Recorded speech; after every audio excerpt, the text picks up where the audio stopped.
want to ask you a couple of comments that Benny Gantz just made about an hour ago.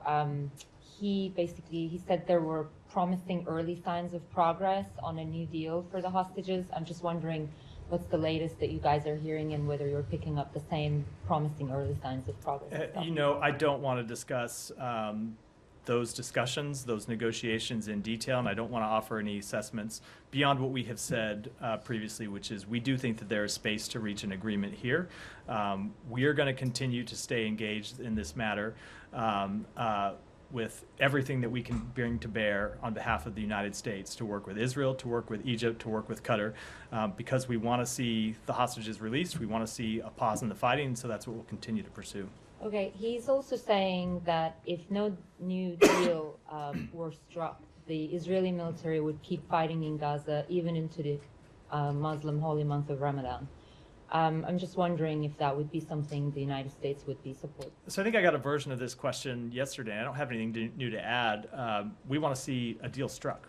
So I'm not going to get into what might happen if we don't get an agreement, but we want to see an agreement reached. We want to see it reached as soon as possible. That would include, of course, before Ramadan. It could be even earlier than that. So that's what we're going to continue to pursue. Right. But I think you guys have made it a bit of a red line. I mean, if I guess one can call it that.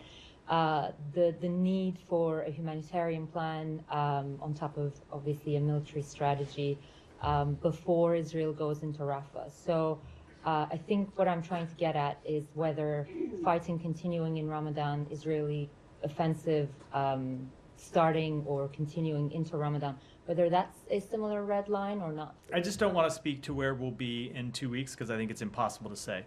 We want to see a hostage agreement that secures a temporary ceasefire where we can get the hostages out and get humanitarian assistance in. Ultimately, we want to see a durable resolution of this conflict, and we want to see it as soon as possible. With respect to where we'll be in 2 weeks, I just don't want to speak beyond.